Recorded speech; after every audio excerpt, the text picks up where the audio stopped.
Okay, Guy. I think we can start now. Yeah. So we will do again the introduction.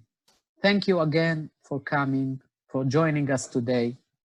The Gem Color Academy is the educational arm of Gemewizard, and we usually give our seminars around the world in conferences and in some gem trade events. And during this COVID-19 crisis, we had some internal discussions within the company how we can deliver this knowledge to our audience, to you. And we thought that maybe this free online webinar will be the best way to do that.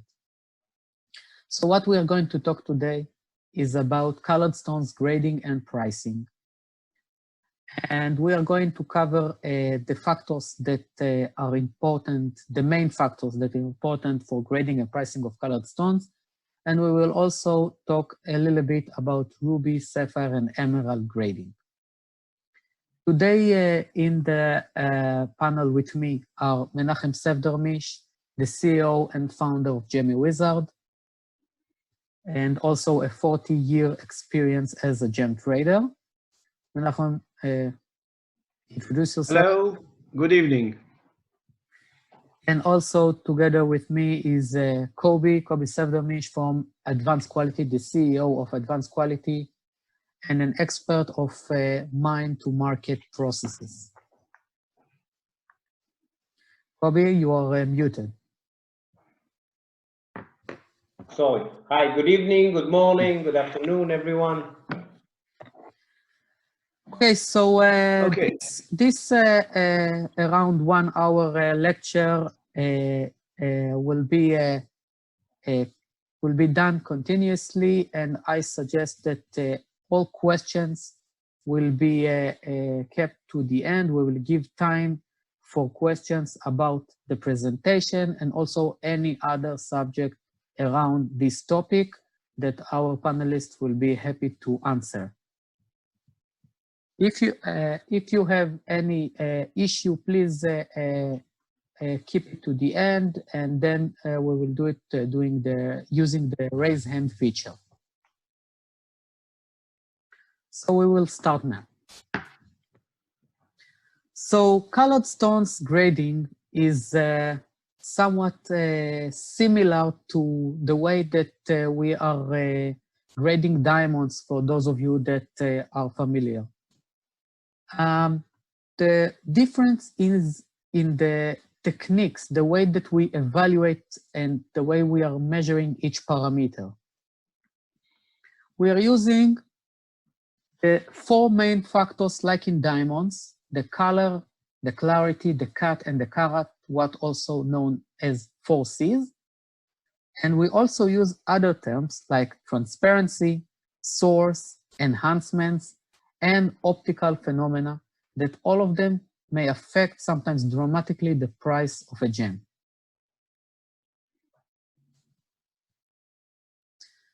And when we are entering now, deep diving into these factors, we are starting from the most important factor, which is color. In colored stones, as their name hints, color is the most important factor and the most influential factor. And before talking about colors, we need first of all to understand how we can define color.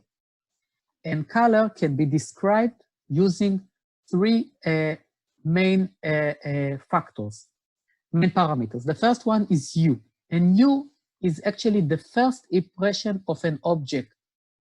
When we are looking on something, we immediately identify its color. It could be a blue pen, a green binder, a black table.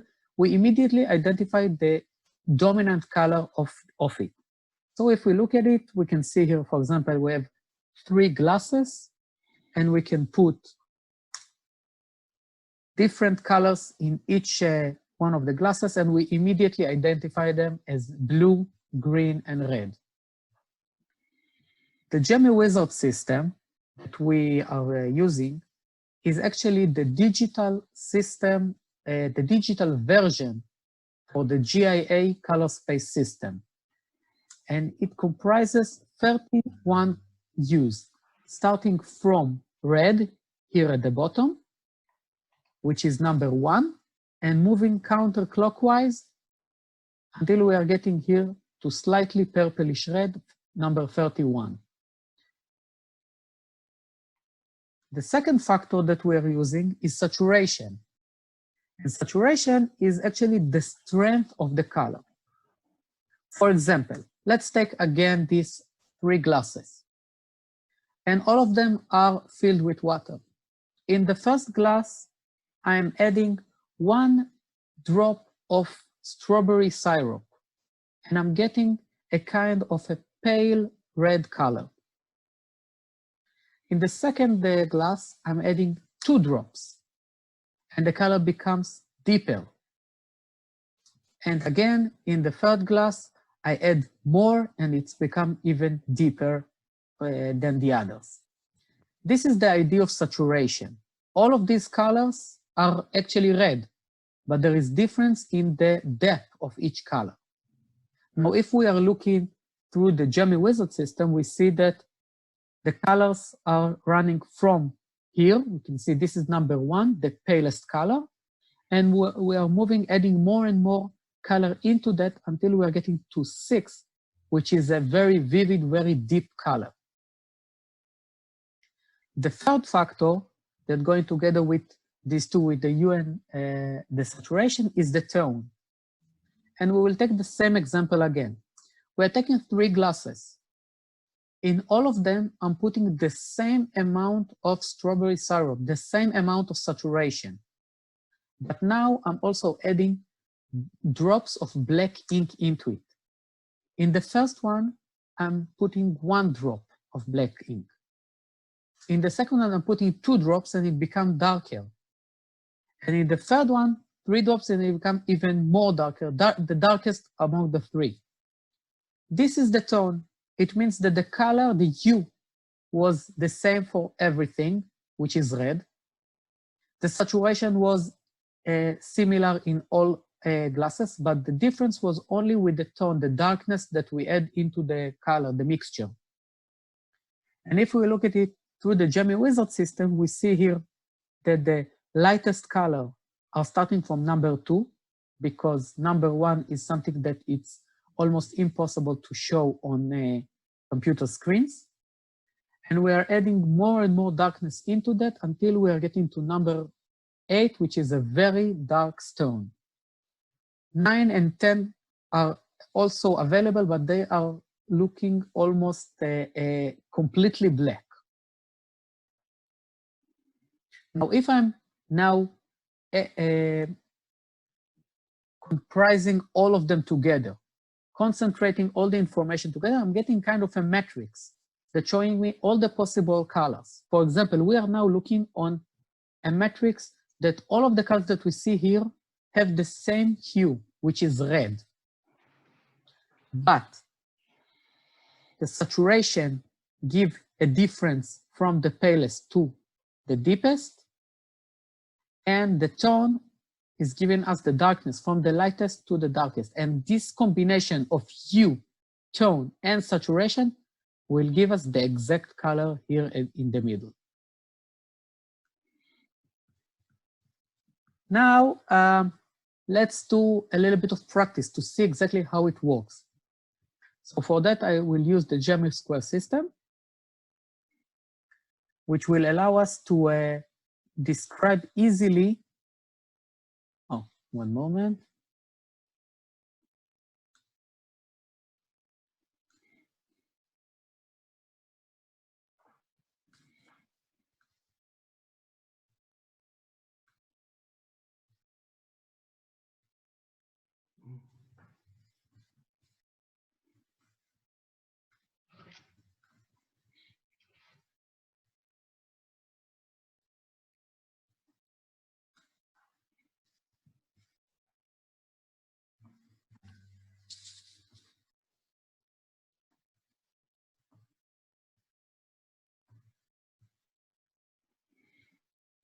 Okay, so we see the 31 menus in front of us. Let's select the image that we've seen, this one. This is a red gem. We can see that the color is very uniform here. We can go through the Gemi square. We can do it either with images. Of course, we can do it also with gem in our hand. Find the most closest color. Let's say it's this one. And within this particular hue, we have all the tone and saturation combinations. So again, we are looking at it like that. Guy, I think we don't see the actual square. Is there a problem with the screen sharing? I think so.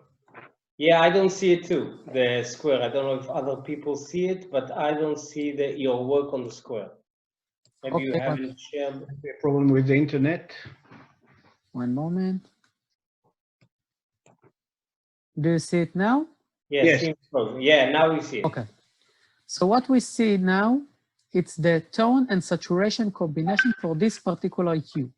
So we can now look at it and find the most closest color. I think it will be this one. We can put them side by side and then it will be easier to compare them. Yes, it looks quite close. Now, let's go back to all the colors and select a gem, which is color is the color have more than one shade been seen face up. So one moment, let's just upload it here.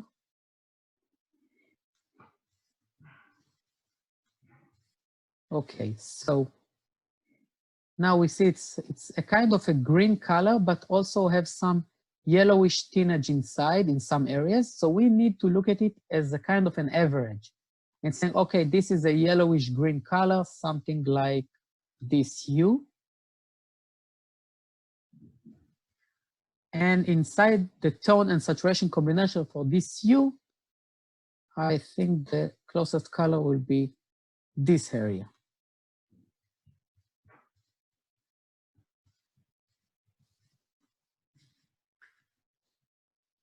Okay, and the color we are getting is, we have it in an alphanumeric code, 136x3. This is the Gemewizard definition, and we have it also in the GIA verbal definition. Medium dark, this is the tone. Very slightly grayish, this is the saturation. Slightly yellowish green, this is the hue of it. Now, let's take one example, a paler stone, something like an aquamarine.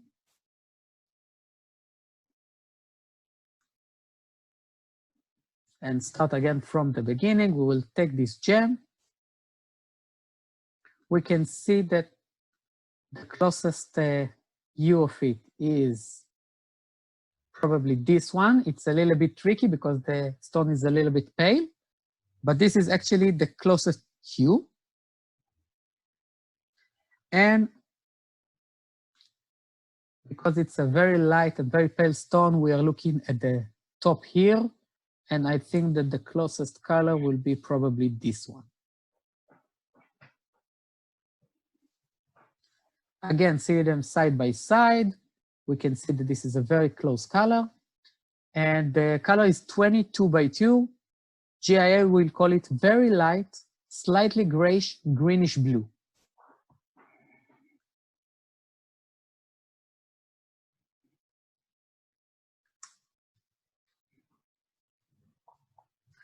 Okay, so until now it was a little bit scientifically and not exactly related to grading. Now we can look at it a little bit different from a trader's point of view. And traders, honestly, does not really care about hue, tone, and saturation. What they really care is about how beautiful the gem is, how saleable the gem is.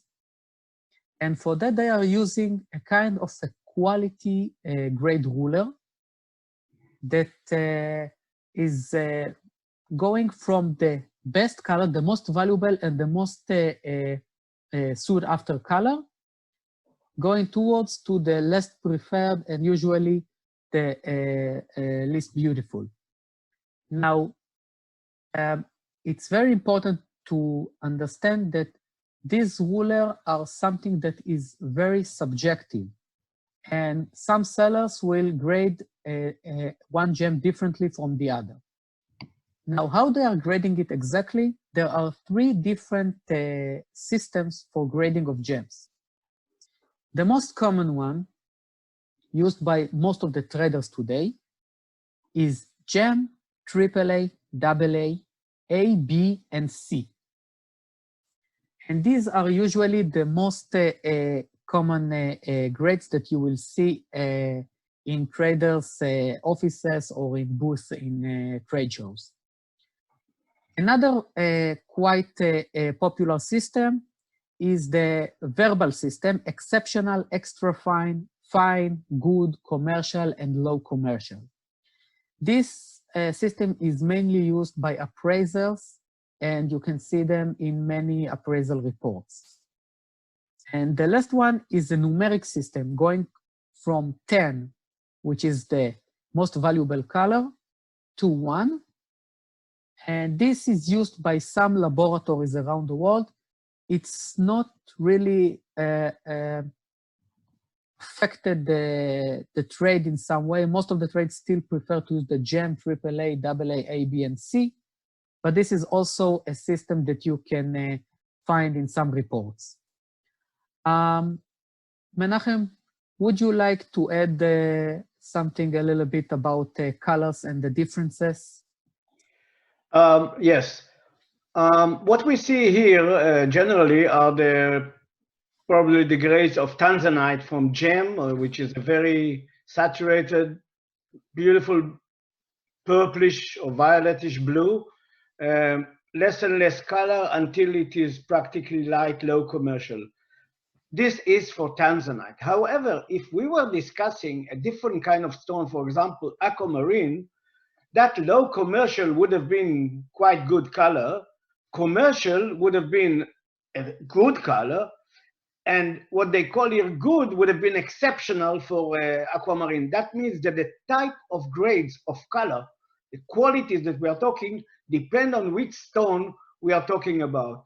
If a stone has got usually very, very, very low colors, like aquamarine, then any small addition of color may increase the value dramatically to an excellent is bluish, nice blue, pale blue color. However, for tanzanite, the same color would have been light or low commercial. That means the grade that we are talking here, which is in the trade, depend which type of stone we are talking about. Okay, thank you, Menachem. So as we said, color is the most important factor, but we have other factors that are taken into consideration when we are evaluating or grading the gem quality. And the next one is transparency. Transparency is actually associated with clarity. In some cases, mainly in online sales, you can see even the sellers are mixing up between these two, but they are actually two different factors. Transparency is the extent to which light can pass through a substance. And we have three different levels for it. The first one is transparent. And transparent means that the light can pass through the gem with almost no interferences. If we need to visualize it in some way, we can take this gem, the transparent gem, put it on some paper with wording, and we will be able to see the letters through it. A good example for a transparent gem is aquamarine. Translucent gem is a gem which allow light to pass through it, but with so many interferences in a way that at the end we see that light pass through the gem, but we cannot see anything through it. It's not clear for us to see what is going on the other side of the gem. A good example for translucent could be a chalcedony or a jade. And opaque gems are gems that blocking all light from passing through it, we cannot see anything. We cannot see even the light passing through it. Good examples for this one could be turquoise or lapis lazuli, etc. And as we said, transparency is associated with clarity, because usually when we have transparent stones, we are also looking for some inclusion, for some flaws within the gem, and trying to see how clean the gem is. And the way we do it is a little bit different from diamonds. To those of you that working with diamonds, you know that we are grading clarity with a 10 times magnification loop. In gemstones, we're actually using the naked eye. And with the naked eye, we see if we can identify some inclusions or some flaws inside the gem that harming its beauty. Only when we have a clear stone that we cannot see anything with the eye, only then we will raise a loop and look at it and see if it can be even clearer than we thought. And what we are actually looking inside the gem are size of the inclusion, the quantity of them, their location, whether they are located in the center or somewhere near the girder, near the outline of the gem, and then we can mask it with some mounting. The type of the inclusion, whether it's a small crystal or maybe a large ugly crack that can cleave the gem in a very, after a very gentle heat. Their color, and the color is also judged against the background color of the host gem. And their shine, whether they are reflected to the eye and becoming more prominent or not. Now, we need to understand that as we had the same issue with color, also with clarity, we do not have an agreement on one system to grade the clarity of gemstones. Some dealers prefer to use the verbal system: loop clean, eye clean, slight, moderate, heavy, and severe. You can see also some examples at the bottom here.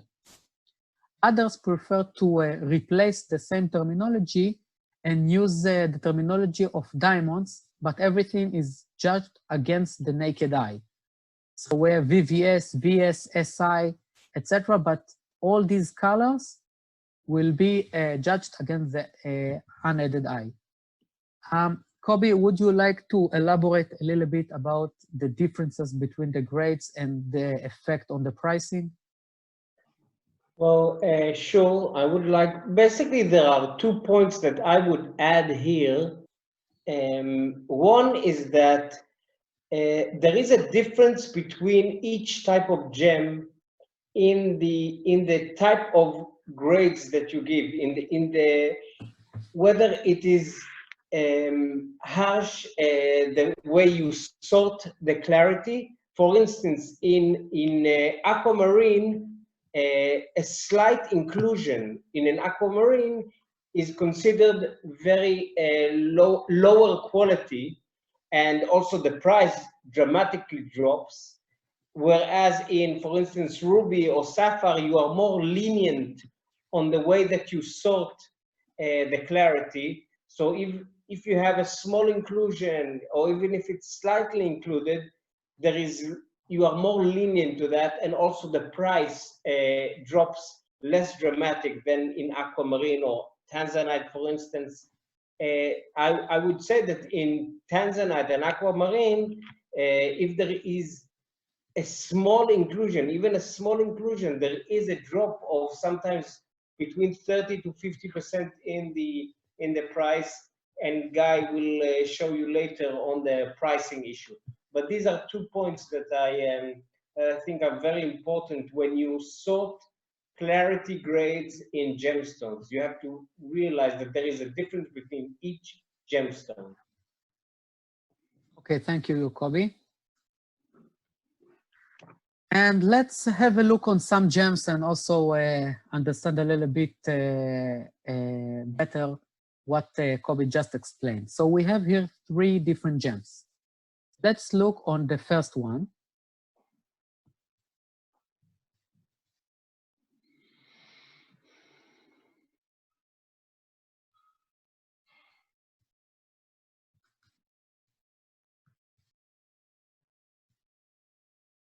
have to open the Gemi price.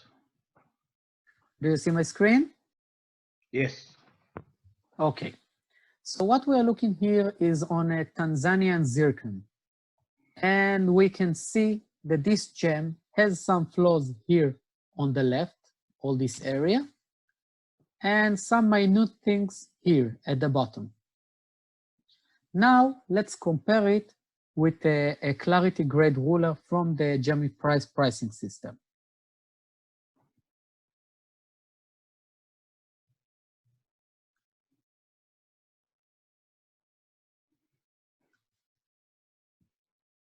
Okay, so again, I'm just showing again the gem. We can see this area, and we can see this area of issues. If we need to look at this ruler, we can see that it's surely not loop clean and eye clean, and it's probably not severe and heavy. We are talking on this area, and in this case, because of the big issue, the big flaw that it has on the left, it probably will get the moderate level. Now, let's have a look on another gem, an emerald. Now we see that this emerald, its clarity level, it's least comparing to the Tanzanian zircon. But we need to remember that in some cases, as Kobe mentioned, we are adjusting the ruler a little bit with some strictness or some leniency. For example, in emeralds, most of the emeralds are found heavily included. And this means that when we are looking on emerald, we are expecting to see inclusions inside, and we will judge it in some leniency. So now let's have a look again on the grade ruler. This gem was probably getting a heavily included level, but because it's an emerald, we will give it moderate level. The same one as the Tanzanian zircon, although they are looking quite differently in their appearance. The third gem that we are going to look is a small bead of jade. And as you can see here, this gem is translucent. This gem will not be judged according to the clarity grades that we looked at. We are just define it as translucent, meaning the light can pass through it, but we cannot see anything from the other side.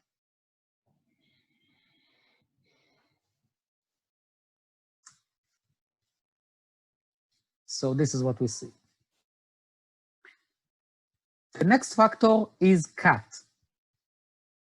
And in cut, we are actually talking about the quality and the preciseness of the gem's finished appearance. Now, the problem here is that usually when we are working with diamonds, for example, we see that we have a kind of a term that called the ideal cut or the ideal proportions. In gemstones, it's a little bit more complex, and we cannot create ideal proportions. First of all, every gem has its own properties, so we actually need to create ideal properties for every gem. But even inside gems, sometimes these properties can vary, and because of that, we cannot create ideal perfect cut. Instead, what we are doing in order to evaluate the cut is using a common sense regarding the proportions, that it will not look too shallow or too deep, regarding the symmetry, regarding its finish on the facets, etc. For example, we are looking here on two gems at the bottom. Both of them are zircons, Cambodian zircons. The ones at the left, the one at the left, its outline, oval outline, looks quite good. It looks very symmetrical and without any deviations. Also, the facets inside are properly arranged, and all of them are in the same size. We can also see here the key line at the center, which is very, very straight.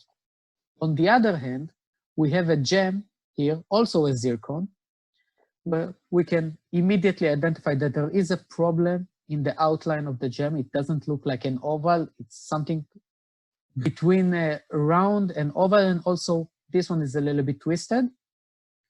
All the facets are a little bit twisted and not exactly in their place. The table facet, the one at the center that we are seeing face up, is very small comparing to the other facets, and the culet is off-centered. All of these issues immediately grade this gem to a very poor cut. Now, how we grade the cut? We're using the same terminology, same verbal terminology as in diamonds. We're using excellent, very good, good, fair, and poor. And if you look here at the diagrams below it, we see that excellent stone, of course, will be without any issues.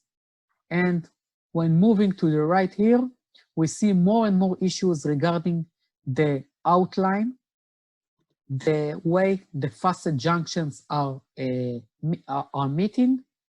Also, some cases with the culet, whether the culet is polished or off-centered. Also, the table can be twisted a little bit. And also extra facets that harming the gem proportions. Sorry, the gem appearance. Bobby, would you like to add a little bit about the way the trade look at cut today? Well, I would say that I've been in the market for, in the trade for about 20 years. And I've seen over the last decade, or even more than a decade, the shift of the market to finer cut stones. In the past, people would buy stones and they were more worried about, in gemstones, they were more worried about the price point, the price per carat, the price for the piece, rather than the finer cutting or the properties. And I think that today, so I see that today in the market, more and more companies, certainly the larger companies and the fashion houses, they require top cutting, precision cutting, like in diamonds, whether it's polish, symmetry, facet junctions, and so on and so forth. So you can see dramatically the change for the finer cutting need. This is what I see in the market. Okay, thank you, Kobe. And the fourth factor after color, clarity, and cut is carat. And we have here a principal rule that is correct for many types of goods, even in different sectors. The heavier the stone, the higher its price per carat value. In this case, in colored stones grading, we have two exceptions for this rule. One for very small stones, what we call melee stones, below 0.10 carat. In these cases, sometimes the price per carat appears exaggerated. It seems that it is higher than gems that are bigger. It's only because of the cutting charges. The cutting charges has a kind of a minimal fee that we cannot go below it. And when the stone becomes smaller, the number of stones per carat become bigger. And because of that, all of the stones getting a higher price, but it's not really more expensive. The second exception is talking about very big stones, especially in the semi-precious one like citrine, or for example, also some tourmaline types, where large size stones above 20 carats are quite common, and they are sold for a lower price per carat comparing to the smaller ones in order not to create a too big price total.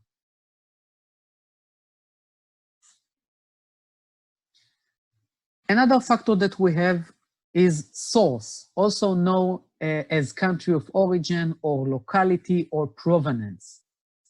And as Menachem here always saying, the definition of country of origin is that there is actually a racism in gems. Because two gems, let's say two rubies from different sources around the world, although looking the same, with the same properties, same weight, same color, same clarity level, same cut, just because one came from a more prestige source from the other, it will be cost more. Menachem, would you like to elaborate a little bit about that? Yes. Well, I've been in the business since 1972, so it's quite a lot of years, almost 50. Started traveling, for example, to Bangkok 1975 after finishing the FGA. Then stones that used to come from Bangkok, some sources in the minings, were a little bit cheaper to buy than stones that same quality from Burma.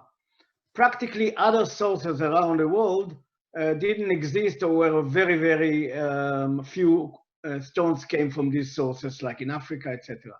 However, in the last few years, what happened is that the country of origin is a major factor in the pricing of stone. For example, 5-carat stone from Africa, from Mozambique, top quality, maybe $30,000 a carat if it's an amazing stone.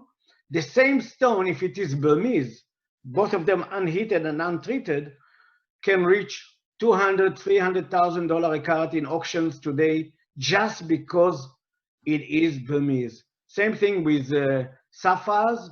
Sapphires from Burma, sapphires from Sri Lanka versus sapphires from Africa. The source is very, very important, and it is a major factor, especially in this day and age, affecting the total price of the gem. Thank you, Menachem. And how we exactly define this source, we are actually seeing today, the way the trade is doing it today is by using an expert opinion that is given by a gemological laboratory. Now, we need to understand that at the end is just an expert opinion. And to verify that this expert is right, usually for very expensive stones, people prefer to have more than one report pointing on the same, of course, two reports from different laboratories, both of them pointing on the same origin. And the last factor that we will talk about today, before moving to the gems, is enhancement. And enhancements are actually processes that the gem has undergone in order to improve its color, its clarity, or stability. And this also have some effect on the price. And because of that, most of the countries around the world, most of the trade organizations around the world have a kind of a code of ethics regarding it, that saying that sellers must disclose on any treatment which their gem has undergone. And we usually define the treatments, we are dividing them to 3 different categories. The first category is traditional enhancement, also known as routine enhancements.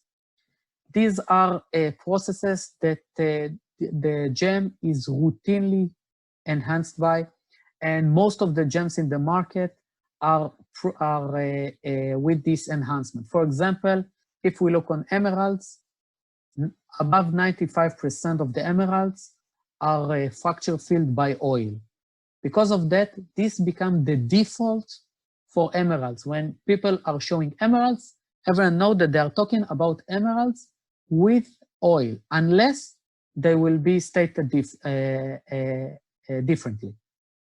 The second category is non-traditional but still acceptable enhancements. These are common processes that's seen in the market, They are not done to all gems, but it's quite common. And because of that, they are considered legitimate and usually command some discount.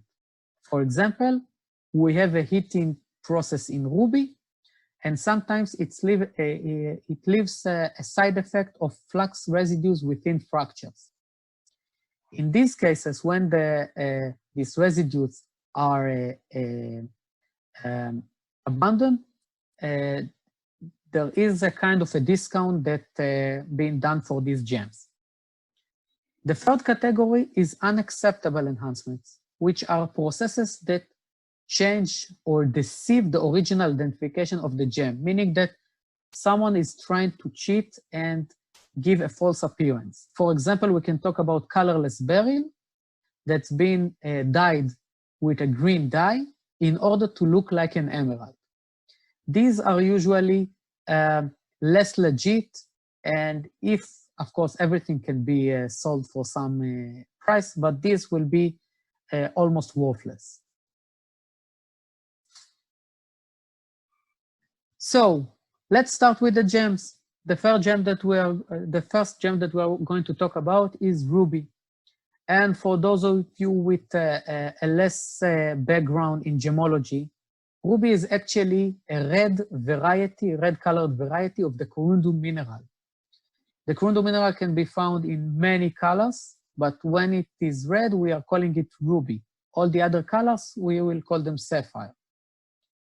The problem is with the lighter color. As we have seen at the beginning, some areas in the red hue, especially in the light tones, look pink.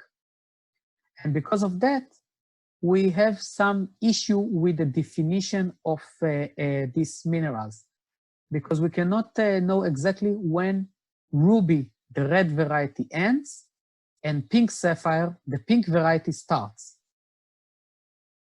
For example, if we are looking here on the red color, we see that we have this area of pink and this area of red. Also, these are pinks. Where is ruby starts and where is ruby ends? It's a kind of an endless debate within the trade.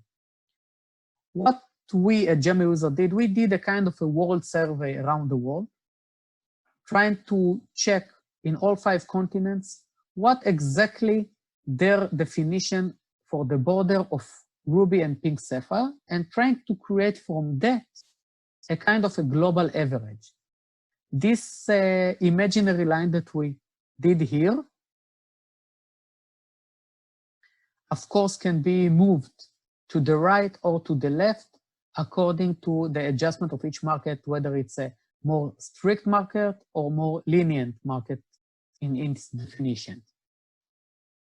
So in the pure red colors, we can see that once we are getting to saturation level of 3, or in darker colors, even saturation level 2, we have enough red domination in order to call it ruby. But if we are not looking on the straight red color, and we are looking on red colors with a very dominant secondary shade, for example, orangey red or purplish red, we can see that we need to have much more saturation in order to make the stone look red and then call it ruby. Only starting here from the level of 4, in the darker colors, it's a little bit easier and the definition is usually become ruby. But in the light to medium tones, we need to have strong saturation to see it. And what is the best color among all of these colors that we look at? The best color, the most desired color, and also the most valuable color for ruby is called pigeon's blood. And this is a trade name for a fiery pinkish red vivid color. And I want to clarify here, we are not talking about the color of the blood of a pigeon. It's just a trade name. Actually, the pigeon's blood is quite dark, almost black. It's oxidized very fast. The pigeon's blood trade name is talking about this color, as you see here in the image. We're talking about a red color, a very deep red color with a pinkish teenage into it. Now, How we know if a gem is a pigeon's blood or not? Usually traders are also supporting these gems with a gemological laboratory report. And it is another issue here, like the country of origin, because every laboratory has its own set of criteria to define the pigeon blood. And because of that, some gems will get a pigeon blood in one laboratory and will not get it in another one. And of course, it's creating a vivid debate. Now, this is the area where pigeon blood can be found. It's usually in the straight blue color, number 1, or in the slightly purplish red color, number 31. Always in the medium light to medium tones and very high saturation levels. Now, color is the most important factor, and of course, if you have a pigeon blood, the stone will be more valuable. But we have other factors that are affecting the price of ruby. The first one is cut that we talked about, and usually most rubies are cut in a fairly good level. But stones that are getting a very good or excellent grade will get up to 12% addition to their price. On the other hand, fair to poor grade of cut will result in up to 30% discount. And cabochon stones are losing automatically 60% of their comparing to faceted stones. And the reason for that is because there is a kind of a negative connotation regarding cabochon. People always thinking in their mind that cabochon rubies must be of low quality level. So because of that, even a ruby of a good quality, if it's fashioned in a cabochon style, it will get a 60% discount. Now, clarity of rubies is usually around slight to moderate levels in the ruler that we looked at. So if we see an eye clean or even loop clean stones, we can get up to 20% addition to the price, while moderate, heavy, and severe may lose up to 70% of their price. And regarding sizes, in some stones, we can find that above a certain size, the stone becomes very rare. In the case of ruby, usually polished rubies above 3 carats are very rare in the market.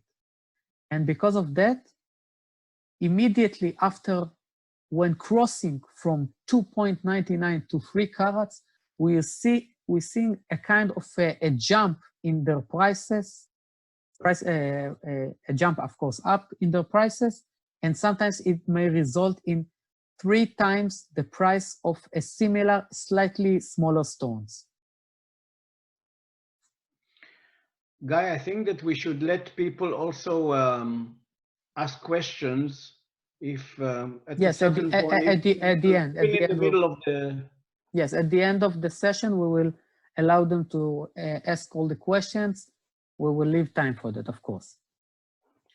Now, regarding country of origin, so Menachem already mentioned a little bit about it, that we have Myanmar originated rubies. In some old reports, you can find them still in the old name Burma, and they are usually more valuable than other sources. Now, how much difference between them? We are actually in our Gem pricing, the pricing system that we are using, we actually have 2 different price charts.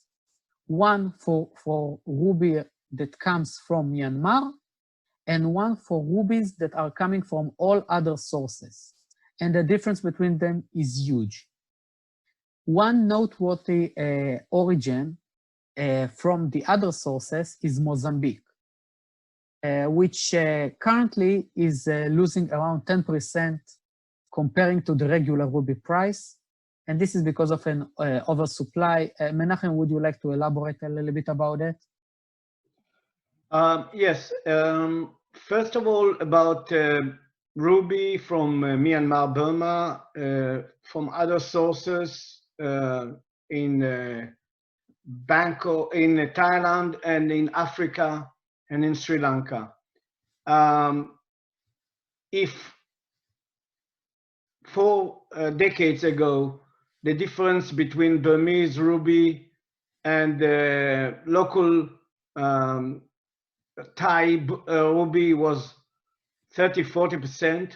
Today we see, especially in the last 2 decades, dramatic increase on the demand for Burmese ruby and dramatic price rise compared to others. And what happened is that there was a discovery over a decade ago of beautiful rubies from Mozambique. Their initial impact on the market was very good and they were selling very well. However, with the flood of the stones that came from Mozambique, their price started going down because there was an oversupply. And I think that Kobe, you can tell the team here that we have seen dramatic amount of Mozambique rubies on the trays of various customers around the world, especially the Indian buyers and the Sri Lanka buyers that bought it in a big quantity, and it was very successful in the beginning. Today, there is a little bit of oversupply. So what you wrote here, down by 10%, this is correct. Thank you, Menachem. And the last factor that we are covering here with ruby is enhancements. And as we said in the enhancement section, some processes are considering the default because most of the gems in the market have undergone these processes. So in the case of ruby, most of the rubies are heated to improve their color or clarity. And because of that, the default of the price charts are that the stone is heated, meaning that heated stones are without any change. These are the codes that you will probably see in some gemological reports. If the stone is unheated, the gem will automatically be double the price of a similar heated stone, and in some very rare stones of top quality, it can even be 3 times the price of the heated similar stone. If we have heated stones with residues, the side effect that we mentioned, we can lose between 30 to 50% of the price. And in some markets, the buyers are not even willing to buy it. They're only looking for the heated stones without the residues. And if we have dramatic treatment, like a lead glass filling, the stone will result in several US dollars per carat. Now, let's move to the sister of ruby. Oh, before that, let's do a practice on one ruby. We can see here a ruby gem. It's an oval shape, 1.05 carat, a transparent with a good cut, and it is heated. Let's see how much such a stone will cost in our price list. So we are talking here about ruby. Let's take ruby. Here it is. Now, let's add an oval shape.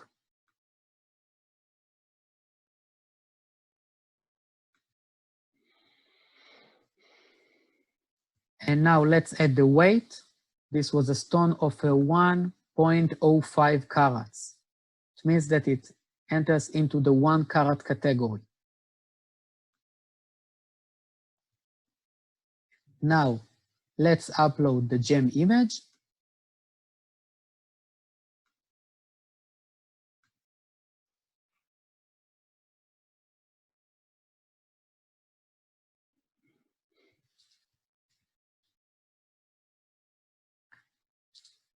Okay, and let's go to the value chart to find the exact color of this gem.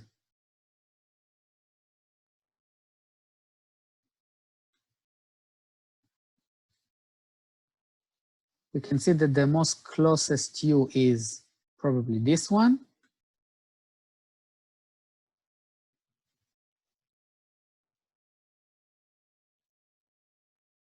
And again, let's have a look. We can say it's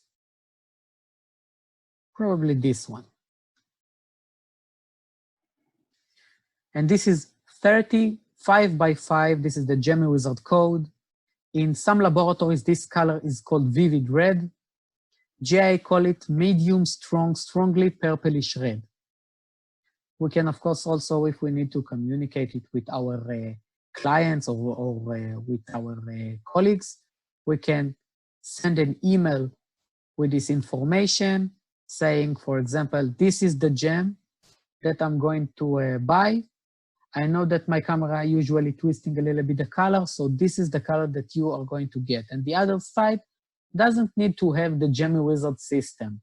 You will actually get it as a regular email with the images embedded inside.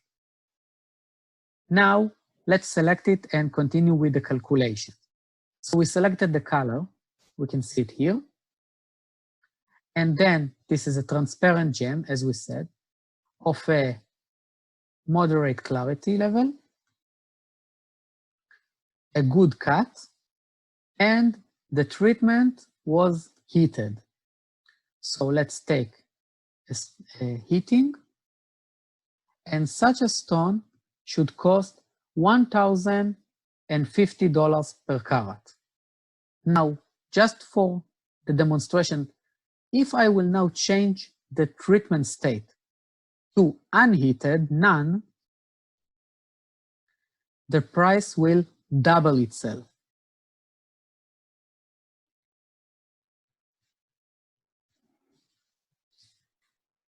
Now, what we are getting at the end is around $1,000 per carat stone. Now let's move to the sister of ruby, the sapphire. And as mentioned, corundum is the mineral. Every red variety, we are calling it ruby. All the other colors are called sapphire. But inside the sapphire, we have another division. If it's a blue color, we are calling it simply sapphire. And if it's other colors, green, yellow, pink, we will call it sapphire together with its color prefix, meaning orange sapphire, pink sapphire, colorless sapphire. We will focus on the blue now. And the desired color for blue stones, for blue sapphire, we actually have two different colors that the market is looking for. The first one is called royal blue. Royal blue is a kind of a medium light to dark toned, very vivid, saturated, violetish blue. This is the top image here. The color resembles a very deep blue ink, and it's considered the most desired and the most valued shade within all possible colors of sapphire in the trade. The second color is called cornflower blue, and it is a very rare color. We do not see it a lot in the market. It's a very saturated color of a violetish blue, but with a light tone, meaning that we are getting something very light, but very vivid in its color. If we need to place it inside the Gemewizard color palettes, we can see that royal blue is seen here in the violetish blue region in the medium to medium dark tone and high saturation levels. And in straight blue, in this area, cornflower blue can be found in the light tones with the high saturation.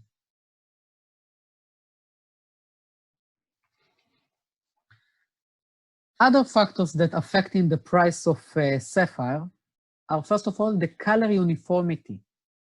One of the properties that many sapphires are showing is uneven color distribution, or how gemologists call it, color zoning. And color zoning, when it becomes prominent, we consider it as a kind of a flaw, and therefore it may result in up to 20% discount in the price of the gem. Another factor is clarity. And like in ruby, sapphires are also usually found in slight to moderate clarity levels. Therefore, clean stones, eye clean, loop clean, will get up to 8% addition to the price, while heavy or severe may lose at least 50% of their prices and can even go down to 80% discount.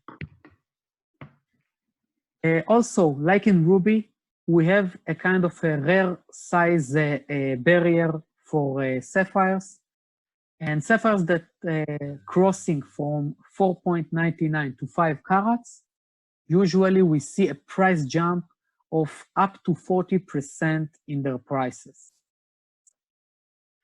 And regarding cutting grade, most of the sapphires are cut in a good level.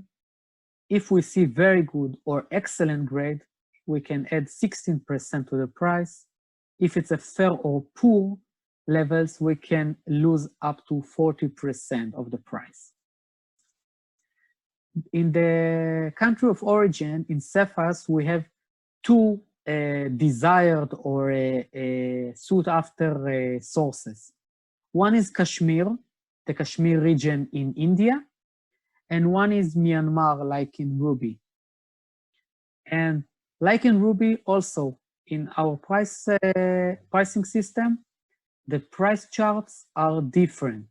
We have 3 different price charts for blue sapphires. One for Kashmir originated stones, one for Myanmar originated stones, and one for all the rest.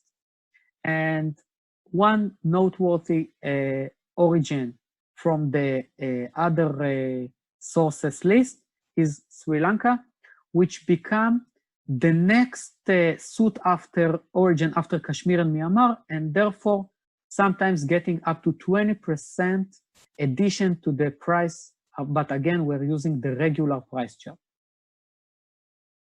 And we have the enhancements. Like in ruby, the heating process is the default without any change of the price. Unheated stones will get 50% addition. Heating with residues may lose up to 40% for the price, and dramatic treatments like lead glass filling or diffusion will result in several US dollars per carat stone. Let's do a practice now on sapphire. We see here one quite dark stone, a square cushion shape, 1.10 carats, transparent, very good cut, and it's been heated with residues. Now let's price it in the Gemi price.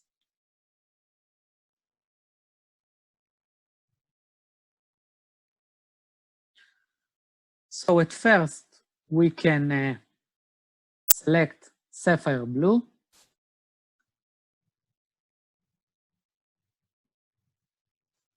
And the shape was square cushion.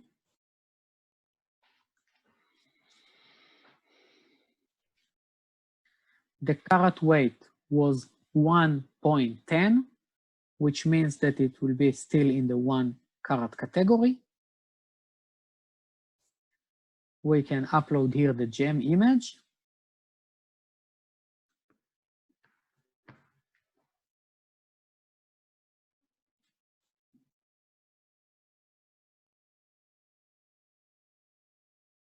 And we can either use, again, the value chart to find the exact color, or we can also use this general quality rulers, and we can see that this gem is very similar to an A level. Now it is a transparent gem as we talked about. This is an eye clean stone of very good cut. And its treatment is heating with residues.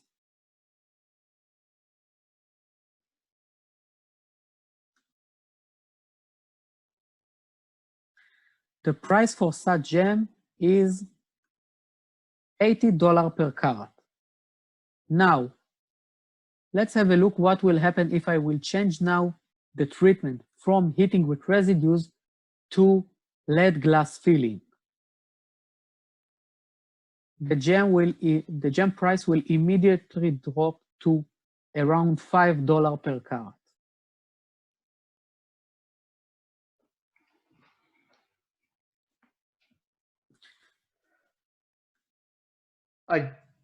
I just wanted to add here something very important that is also important for Antoinette Matlins that is in the audience.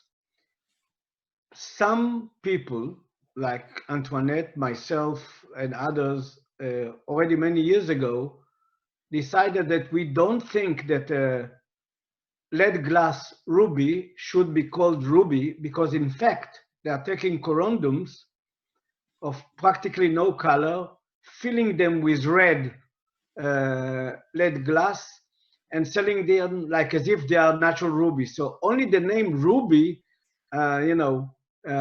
falsely describes the stone. That is why Antoinette and myself and today many others believe that in America you cannot sell in fact a lead glass fill ruby as a ruby.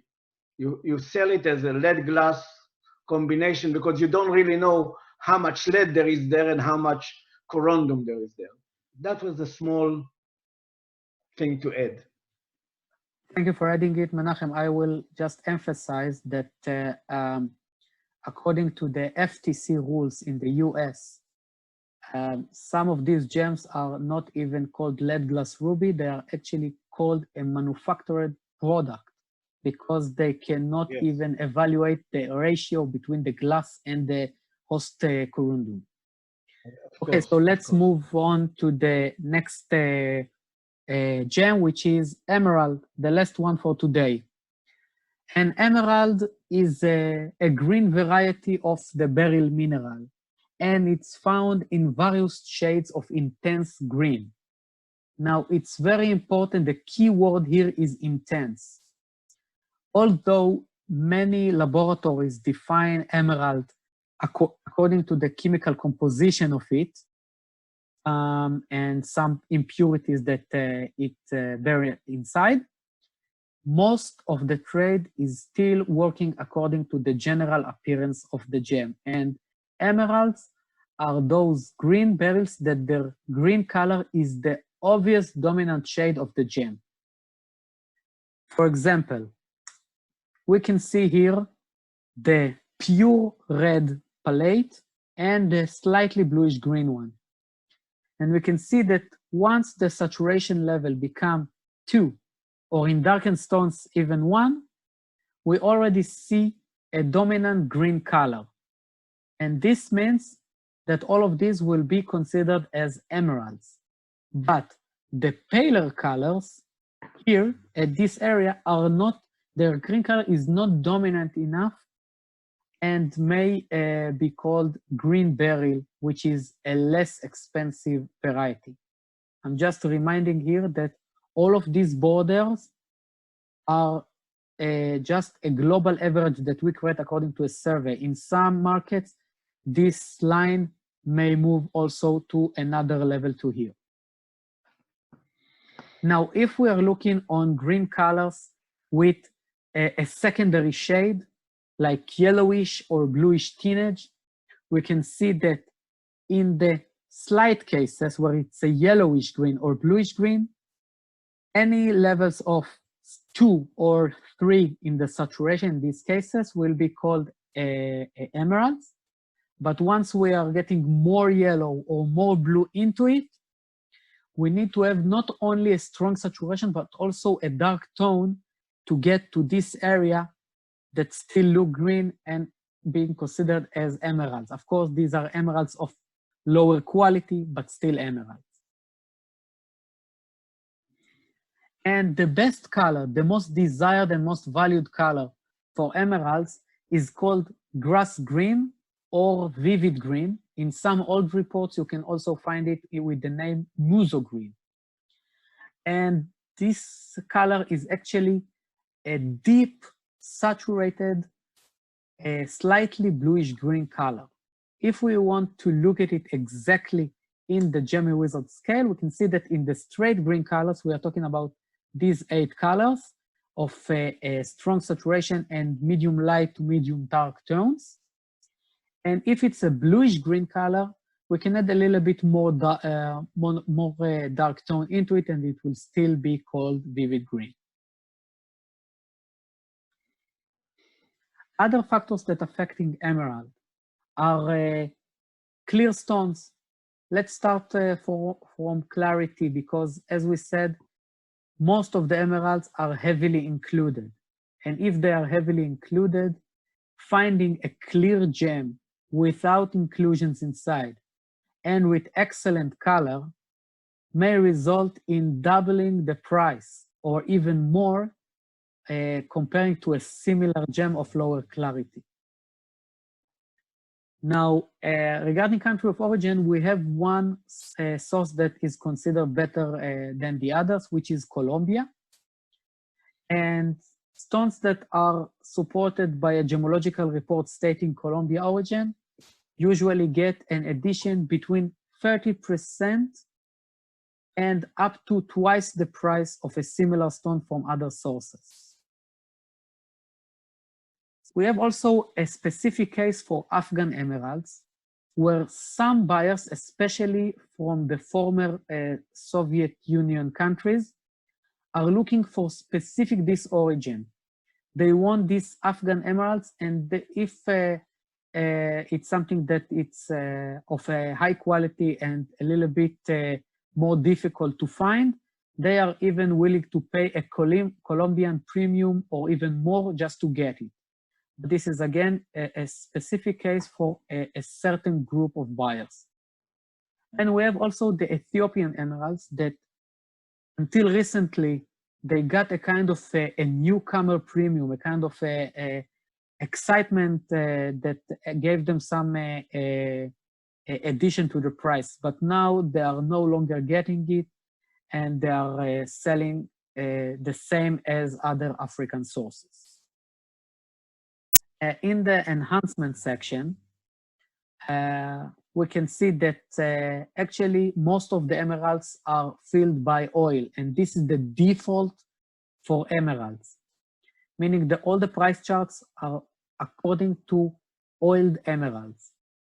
If the emerald is untreated, it will get an addition of 50% to the price, while if it's heavily filled by oil, it will lose between 20 to 40% of its price. If it's filled with epoxy resin instead of oil, it may be considered unacceptable in some markets, depending around the world, depending on the buyer. And if it's filled by a colored oil, this is a kind of a borderline between something acceptable and unacceptable process. So for mild cases, we are talking about 80% discount from the emerald price. In other cases, they will simply be sold for several US$ per piece. And a kind of a practice about emeralds that we can do. We have here an emerald of emerald cut cutting style and shape.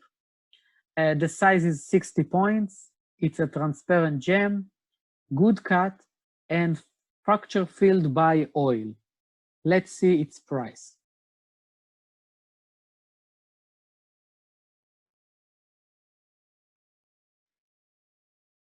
So let's start by selecting emerald.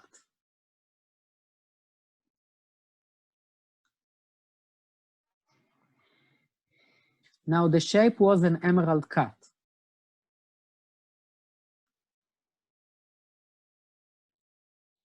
And the size was 60 points.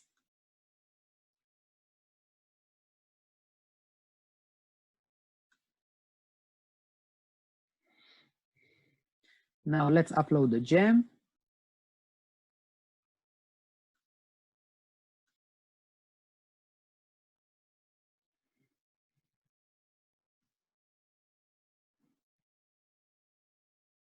Okay, and let's find the most closest color in the value chart.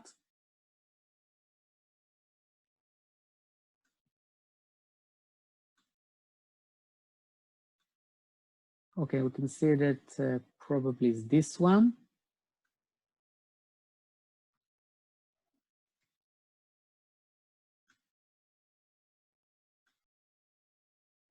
Now let's have a look. I think it should be around here.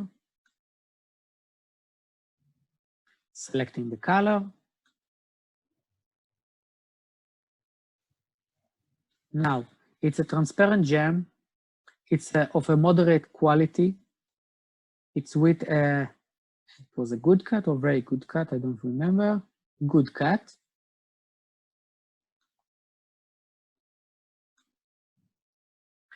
And it was filled by oil. Such a stone should cost around $490 per carat.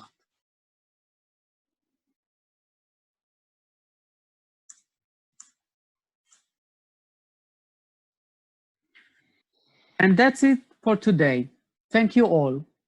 Now we will move to the question part. Before starting with it, I will just want to tell you that we would like also to give you something back for listening to us today. And we are offering all of the participants today a 30% discount to the ones that enrolled to our full colored stones grading course. Today we got only a taste of it inside, and also a 20% discount for 1 year subscription to the Gemewizard price list. To those of you that are interested, all of you will get these offers via email shortly. Now, the ones that want to ask questions, please use the raise hand feature, and we will try to answer as much as we can. So I will start with Abay Dugar. I'm open you the microphone. If you do not have a microphone, simply write us on the chat. Abay, do you hear us?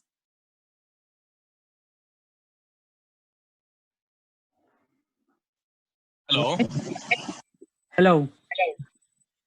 Hi, my name is Abhay. Yes, what is the question, Abhay? My question is, when we grade a diamond in compared to a color stone, you said that the color stone, the more color stone is a heavier or bigger is costs more, right? In color stone, and in diamond, same thing in a diamond. We grade in price, in a point of view price, we grade a less. Why so that? I think this is something that maybe Menachem and Kobe would like to answer. Can you repeat the question, Guy? What was it exactly, the question? Abhay is asking regarding the price charts. That in diamonds, usually they are working with a kind of a discount from the price that is seen there. And how is in colored stones this being done? Well, in the Gemi price system that we have also not only what you saw here, which is the calculator. We have what we call the color charts. And these color charts are for each stone, for each color quality and size. And you can see there on a table, I don't know if Guy can show it now, you can see it on a table all the prices for all the shapes and sizes and qualities. And yes, you see sometimes that in very large stones, somehow the price in gemstone gets stuck somewhere. Yeah, you can open now. This is a price list. So we are talking about emeralds. You see the price list for emeralds here in front of you, to all the sizes, all the quality from gem, etc. Of course, it also depends where you buy the stone, because the same stone in Jaipur may cost less than it costs in a shop in New York. So of course you have to know, put yourself in the Gemi price and know what is your position there. And you can have a calculator there on the side that will say, I'm working with 20% less than the price list, 30% because I sell it 30% less, I buy it 50%. Okay, thank you, Menachem. Yeah, appreciated. Thank you. Thank you, sir. Okay, and I'm now opening for Antoinette. Antoinette, do you hear us? Antoinette? Can you hear me? Yes, we are hearing you well. I just want to comment on the origin issue with colored gemstones, which we have. We're not hearing you. Okay. The trade, to a large extent, has created this monster where, particularly with rubies and sapphires, certain and emeralds, but ruby is probably the most important because of the cost per carat of a fine ruby, and the origin associated to Burma historically is such that those who are knowledgeable are very willing to pay much, much, much more for a very fine Burma ruby because of only the word Burma. Are you hearing it? And yes. One moment, Antoinette. Yes, Menachem, we are hearing her. Okay, Yes. I'm not hearing. Okay. Okay, so Yes. the problem, for example, historically, we have also changed boundaries. Historically, gemstones were often cut in Burma because for hundreds and hundreds of years, Burma has been a source not only of gems, but also the cutting of the gems in the early days. So many gems called rubies and associated to Burma now in museums around the world. Guy, אני לא שומע. One moment. Okay. One moment. Is there a question there that we can answer? One more. Sorry, did you lose? Antoinette, now we're hearing you again. Yes. Okay, so the problem with the origin is that I don't hear. Can you hear me? Yes, we're hearing you well. Okay, is that origin, particularly with rubies, is being questioned among many gemologists upon looking at certain, quote, Burma rubies, unquote, in major museums and historical collections from around the world, which has also added to the allure of Burma rubies. However, in a recent study not yet to be disclosed, of a couple of major, quote, Burma rubies, unquote, in a major museum, it has been determined that those rubies are not from Burma. And so the whole issue, it is from a place that was on the old silk. Okay, what was the question, Guy? Menachem, this is just a comment, a valuable comment by Antoinette. About origin. I'm sure her comments are very, very valuable. Okay. Unfortunately, I couldn't hear. I'm sorry to interrupt here, Antoinette, but we have so many questions, and I want to allow other people to have the opportunity to ask. Yes. I want to make people aware that Burma origin and other origins from museum collections may now be examined for the first time in history. Guy, I can't hear the question.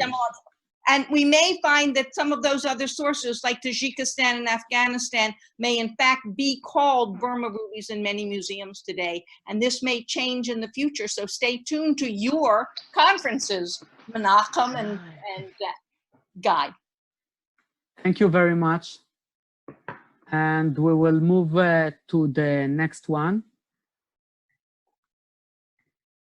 which is Katie Soul.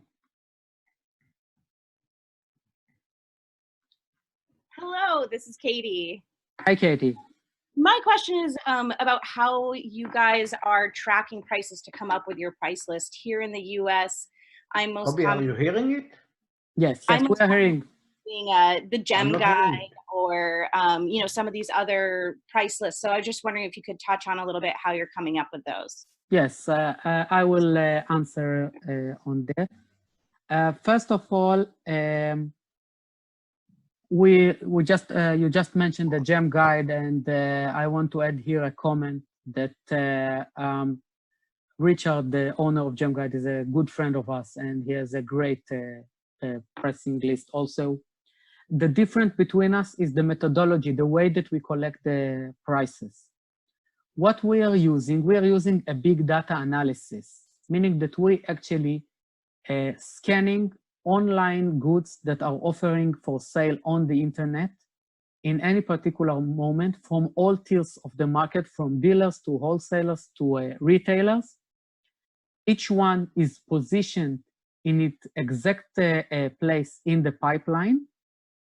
And by that, we can create an average, global average of each price for each gem. Our ability to scan images and get the precise color from them, and then also to copy all the information, including the price, may give us information that I believe that today we have the biggest database in the world for that. Everything, of course, is done by permission with the site owners, and because we have such a vast information, we can identify trends before people are actually seeing them. And also we cannot be manipulated, because if one seller will try to push its prices up in order to change our price list, the system will immediately identify that he is the only one doing it. While if the entire market is moving towards a new price area, we will identify the trend. Now, because of this information, by the way, we are talking here about vast information of almost $400 million of goods that are being scanned every moment on the internet. And we are updating the prices every month after a gemologist review of it, just to see that everything is logical.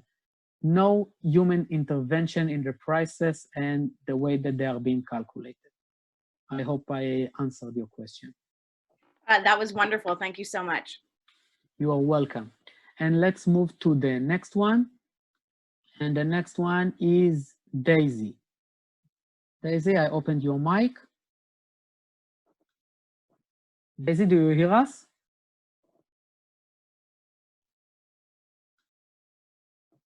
Daisy? Hello, Daisy? I hear Daisy. you. Yes. Can you hear me? Yes, we hear you, yes. Okay, great. Shalom. Okay. Shalom. My question is having to do with rough stones. I'm very interested in rough stones, mostly corundum, but also emeralds and possibly also chrysoberyl and things like that. And I'm very much at a loss as to what to decide what to do with them. Because if you heat them and you don't do a good job, then you mess them up.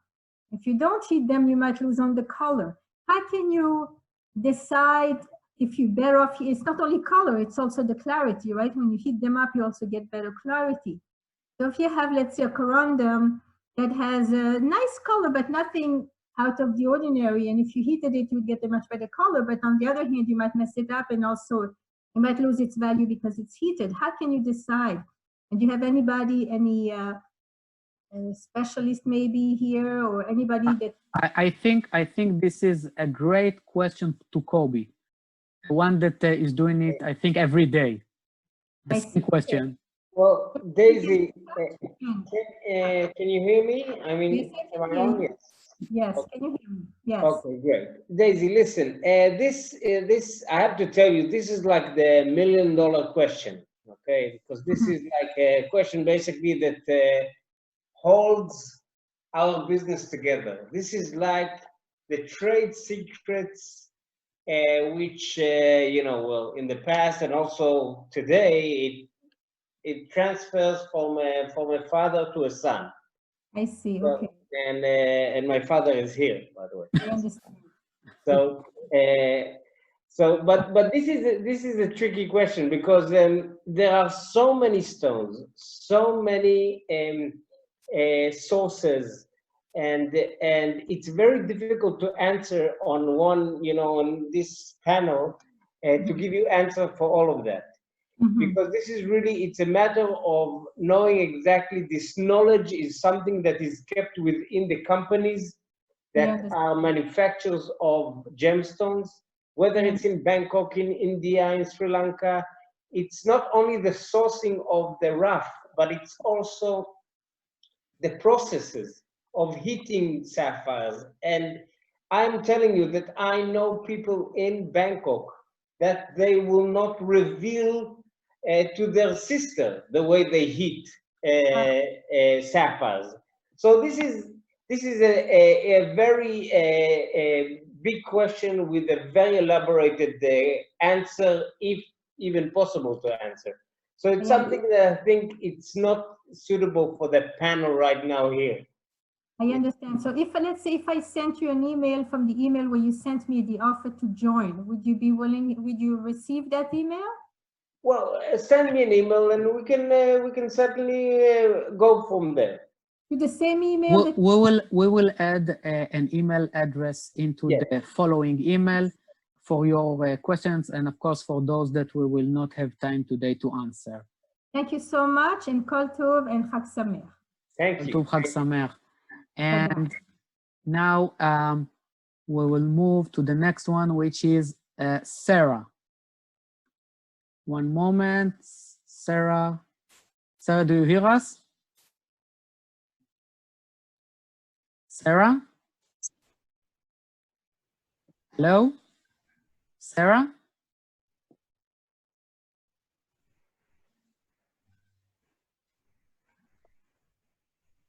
Sarah, hello? Okay, so in the minute until we will solve this issue with Sarah, let's move to the next one, which is Siva.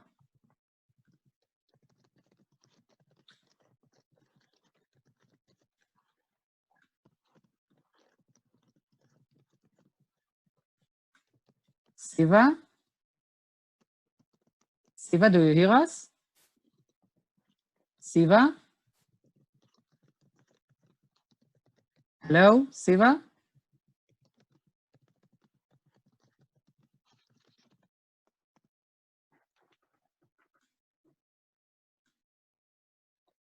Okay. Siva, do you hear us? Okay, we do not hear Siva, so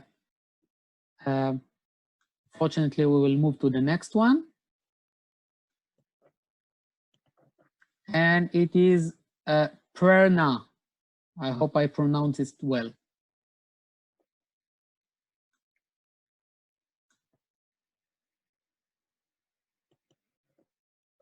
Okay, Prerna, I see that he's using an older version of Zoom, so we cannot hear his question. Right. Yes, I can see that Siva has asked a question: what are the standard practices in origin determination of a gemstone?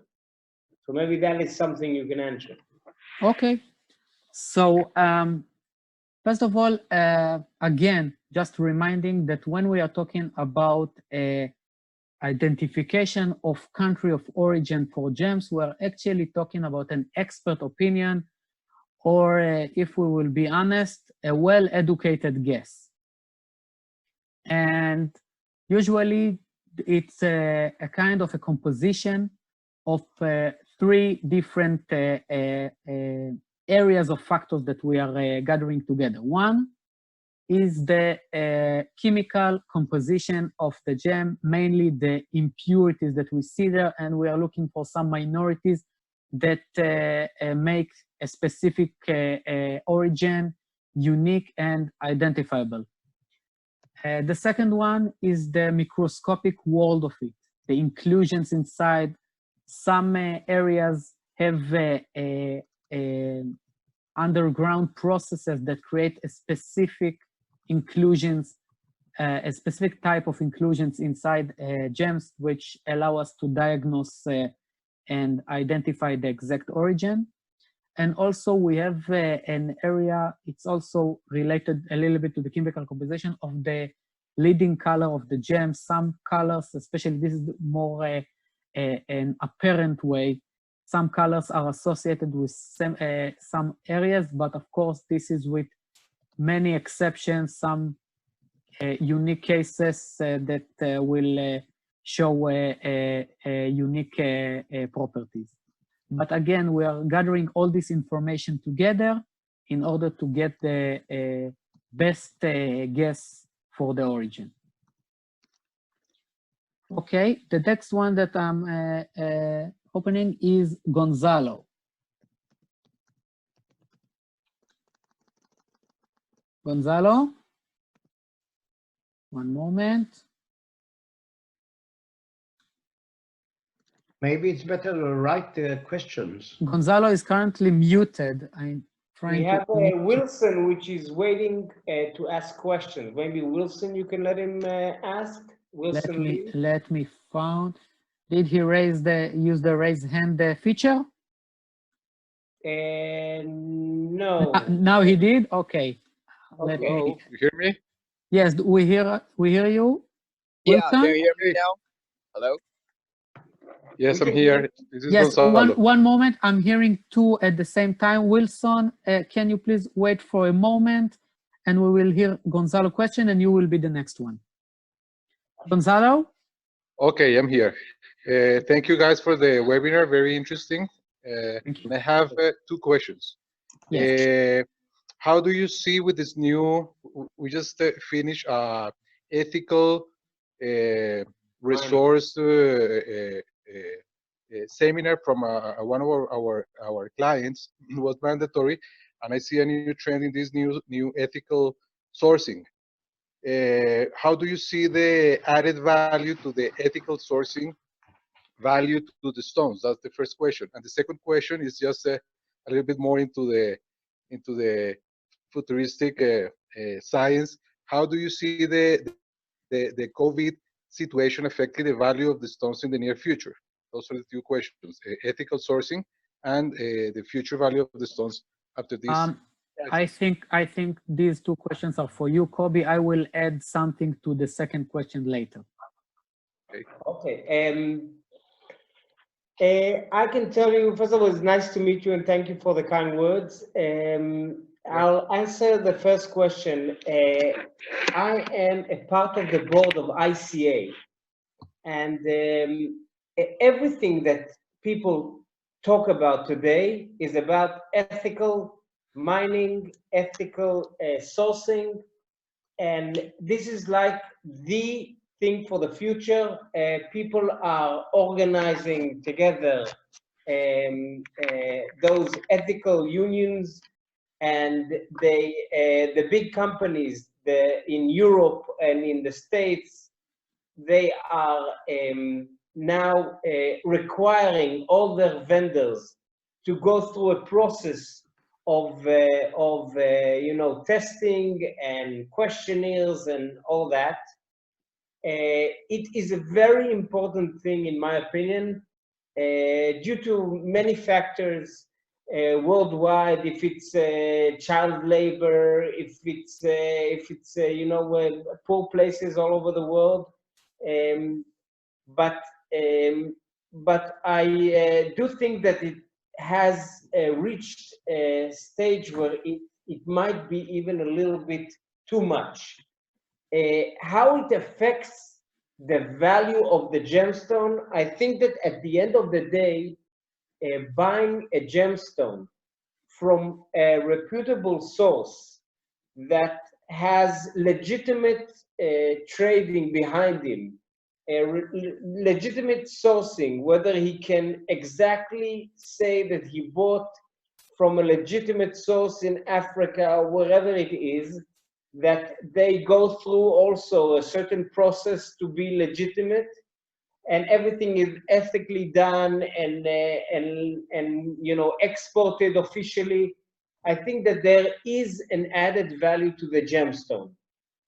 No matter what, if it's a gemstone for $1 per carat, or if it's a gemstone for $10,000 or even more. But how much can we really know? Or to be honest, as a manufacturer, how much do we want to expose to our clients? Because and I had a question from a client of mine, list your names of suppliers. I'm not going to list my names of suppliers, no matter how ethical I know I am. It doesn't matter, because I have my suppliers. This is like my company. So, but I do think that it does add to the value of the gemstone, and it is extremely important for our trade to be ethical, to be legitimate, and you know, everybody is talking about it. So apparently it's a big deal. As for the second question that you had, well, this is a tough one, because I can give my opinion, but it doesn't necessarily, I can't predict the future. But I think that COVID-19 certainly is a very, very challenging era for everyone. We have never been in such a state, and everything is new. I think that the way people will conduct business will be different. The trade will change a little bit, but there might be a flood in the market in some gemstones. You never know. I mean, there might be a flood in diamonds. There will be a flood in diamonds, but I still think that gemstones in general are very valuable and very rare, and the qualities and the sources are being, you know, finished, and it's very difficult to find fine quality. For instance, spinels, very difficult to find fine quality spinels, or sabarite for that matter. So I think that maybe value will go up in certain cases, and I think we will have maybe a flood in other cases, because there was no consumption of some goods during this period and the next period, I think. Okay, Kobe, can I add something? I think we are going to add the same thing, so Menachem, take the lead. Yes, the thing is that really nobody knows what will be the effect of the coronavirus on the trade. However, what we believe is, because also the mining area are very badly affected by the coronavirus, they will not be able to extract goods from the ground. A lot of mining companies will be in a dire strait, and we have some partners and friends there that are now in dire straits, so there won't be goods. So what I think will end up, that there in some cases, as Kobe said, there'll be a flood in some material that people hold for many years, then they thought it's a good investment and flood the market. But on other things like finest qualities, tanzanites and savarites and spinels and even rubies, I don't believe the price will go down. I think that it slowly will stabilize and rise up again, because there'll be probably shortage, because in all this time people will not be mining. I don't know if it'll be months or more than that, but a lot of people are telling us that it'll be at least until the end of the year, or this year, the 2020, until we will actually start gathering our forces back. Okay, thank you very much. Thank you, Gonzalo, for the questions. I hope we answer it well. I want to move on to the next ones. so everyone will be in be touch. heard. And the next one is Wilson. Can you ask Wilson, please? Hi, can you hear me? Yes. Oh, thank you for sharing information. I'm located in the United States, and nice to meet you guys. Okay. And Meet you too. absolutely. The first question I have is that I'm a retailer in United States. So, how does your price compare to other price guide we always use, like a Gemewizard or other price guides we use? Are you more loose? Are you more conservative?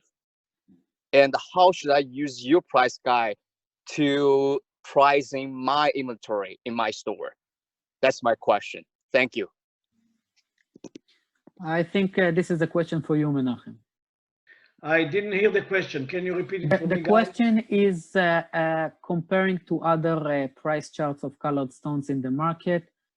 How would you describe our system, whether it's similar or a little bit different in the prices, more lenient, more strict, things like that? Okay. Generally, I can tell you that we have what we call a big data algorithm that actually tests in every minute the information that we are gathering from all around the world. Some of them from consultants, some of them we are gathering by analyzing the systems that people have on the internet, their stones, etc., with their permission, and some of them from big data gathering from other sources. Now, it depends also who's reporting. If a dealer in India is reporting, it's different from the price of a dealer in New York, and it's different from the price. That's what we call the 0 point. That means we are actually all the time measuring to a certain point where it depends who's reporting. Now, some of them may work directly with the public in Zurich, and some of them may work in New York, and some of them may sell in South Africa. So we gather all this information, and if I feel like it, he can show you that we actually do it, and we can show the actual gathering of the information. At every given moment, we have something like almost 200 million of goods. $250 million dollars of goods that we actually check the price, and it's automatically the price list is created. We don't influence or anything. Yes, Menachem, but we do not have a time for demonstration for this because I want all of the people that... Yeah, the only thing that I wanted to say is that we have in mind also the other price lists that exist, the excellent price lists like the guide of Richard Drucker, which is an excellent one. And we feel that we are close to the reality of the market because we actually check the colors, and we have the system, amazing system to analyze the colors worldwide, and we get the information comparing it to colors, because if you tell somebody AA, he doesn't know what it actually means, but when he actually sees the colors, it can be closer. And we believe that it is fairly accurate representing the prices in the world. However, you must decide what is your position, 20% less than our prices, 40% less than our prices, and our system allows us and allows you to determine how far you are from our price list. Like the same thing that they do with Rappaport, the percentage that you work from our list. Okay, thank you. I will just would like Kobe in 1 or 2 sentences just to explain how do you use the Gemewizard price list in your work? Well, first of all, for me, it is a guideline. It's a guide on a day-to-day basis, because it helps me maintain my prices in the company, which I have the salespeople that I work with, so they have better understanding of the prices in general, not necessarily for stones that we only have in the company, but also other stones, but it gives me a guideline how to establish my prices in the company. So so I think this is great for me, anyways, for day-to-day working with gemstones. Okay, thank you, Kobe. And thank you, Wilson, for the questions. I hope we answer it to your satisfaction. Let's move to the next one. And the next one is Atul Jain. One moment, we're trying to unmute. Do you hear us, Atul? Yeah, I'm getting you clearly. Thank you. Hi. Thank you for giving me the time. My question, I'll come straight to my question. In case of rubies, the Yes. rubies with a specific vivid shade originating from Burma are given the tag of pigeon blood by some top labs. Okay, while those originating from Mozambique with the same color shade and same intensity are not termed as pigeon blood. So my question is that, is there any other factor other than color and hue, like fluorescence or origin, which is taken into consideration to be termed as pigeon blood? The answer is yes. We also mentioned it in one sentence during the presentation. Every laboratory has a kind of a set of criteria that a stone must be fit to it in order to get the pigeon blood designation. For example, some laboratories define pigeon blood only if there is a strong red UV fluorescence inside, or also if there is a noticeable zoning, it cannot get pigeon blood. Also, if it was heated to some extent with some level of residue, it will not get pigeon blood, etc. Okay. How about the origin? Does origin affect the pigeon blood tag also? That was a part of the question. This question is more for the labs themselves to answer. Every lab has its own set of criteria. Okay. Okay. Thank you. Thank you so much. Thank you very much. Okay. The next one is Clever. Clever, do you hear us? Clever? How are you, guys? Do you hear us, Clever? Yes, I can hear you. Hi. How are you? I'm good. I'm good. Yeah. Thank you for the time. It's a very good webinar that you are running. My question is, I wanted to find out if you can develop a system for grading or for pricing rough gemstones. Because just like what Rappaport is doing on the rough, that is my interest. Okay, I will give one sentence, and I think after that, Menachem and Kobe, if you want to add something, you can do it.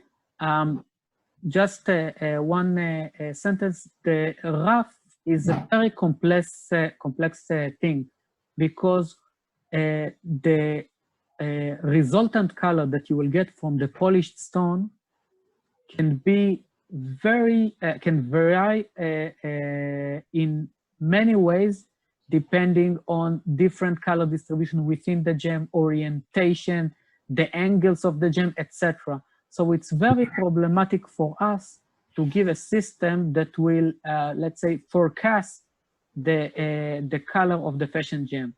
Menachem, I think you can elaborate more about it.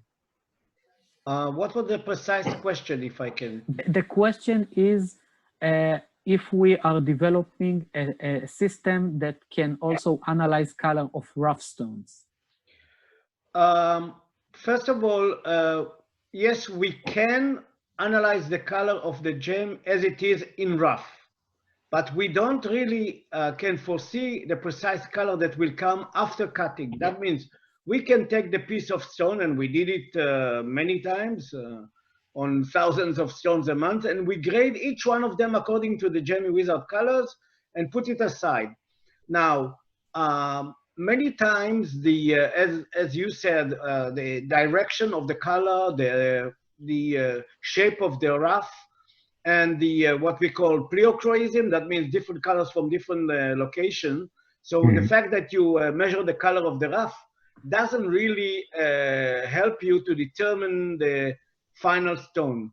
However, people like us with a lot of experience can take a stone, analyze it in Gemewizard, keep it aside, and then see what actually came out of it. So we can actually, because of our experience, we know from that kind of color, let's say from grayish blue color, many times the final result in the rough, many times the final result is a fantastic blue.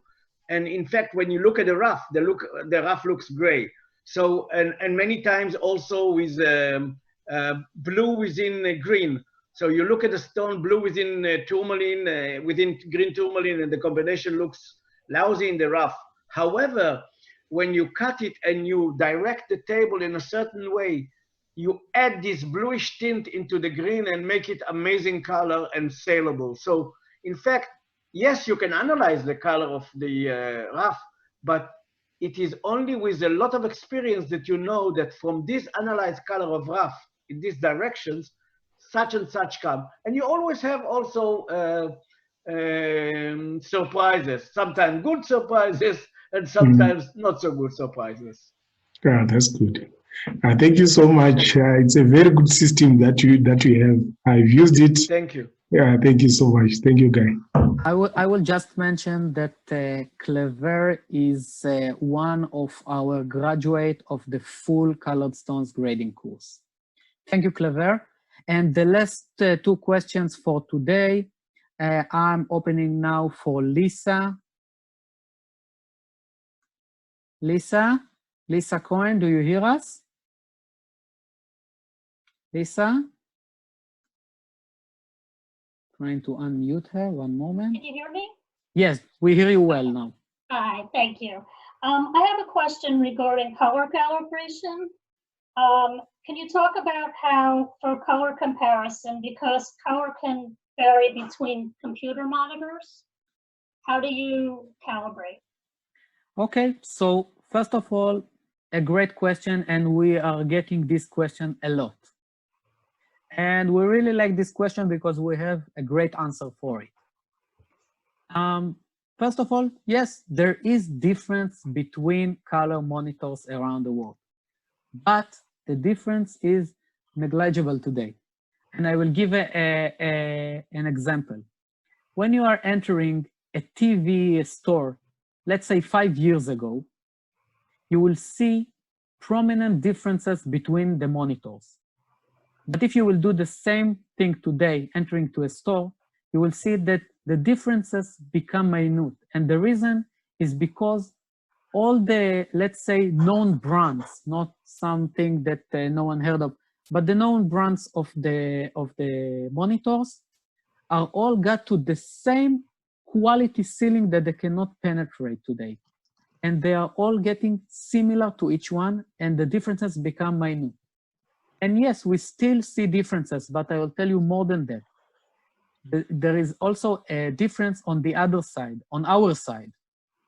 If we will take two people and let them to sit in front of the same computer and grade a gem color, there is a good chance that they will point on different colors. They will be probably a neighbor colors, but still you can see it, and the difference is always bigger as the resolution is becoming larger. For example, if we will take the D to Z system of the diamonds, and we'll say that from now on, between every two letters, we are adding 10 subgrades. Let's say F1, F2 till F10, and then G, we will have much more arguments in the trade compared to what we have today. And just to give you a kind of understanding, the Gemewizard system have nearly 7,000 colors. So it's very easy to point on different colors. Even you can point on different colors for the same gem in different days. So at the end, we need to remember that our eye is very sensible for colors, much more than any LCD or LED screen in the world. and we will see differences. But the differences today are negligible and they are not affecting the color analysis at all. I hope I answered it to your satisfaction. Yes, yes, you did. Thank you. Thank you very much. Guy, let's not forget, Guy, can I say something? Yes, please. Let's not forget also that the people that buy our tools, the Gemewizard, they get a small kit that they can calibrate their screen, which is helping a lot. It's not perfect, certainly. And as Guy said, when same people can test the stone in the morning and then in the afternoon one time, there'll be slight difference. However, because it's between 7,000 colors, so it's fairly close color, and it's certainly better than just trying to explain that it's a very pale orangey red color. We are giving quite a good description of the color. And okay, so we are being used all around the world by major companies, so it's probably working. Thank you, Menachem. So for the last question for today, I will try to upload Sarah Edwards again. Sarah, do you hear us?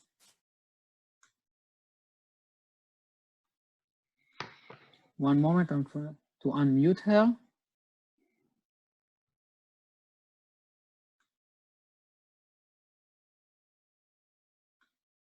Sarah? So I don't know why it's left unmuted.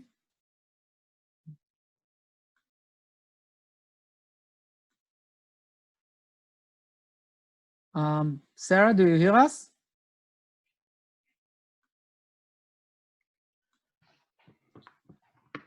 Okay, so I will just conclude here. Thank you very much for joining us today.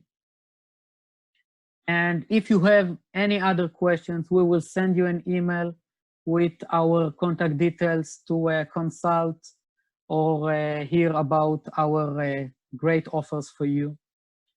And thank you again for joining us today. And we hope to see you in our next seminar, probably in the next week or two. And stay tuned. I hope you enjoyed it. Thank you very much, Menachem and Kobi, for joining me today. Stay safe, everybody. The most Thank you. Take care of yourself in these crazy times. Yeah. Yeah, take care. Bye-bye. Thank you so much. Good night, good morning, Good morning, whatever.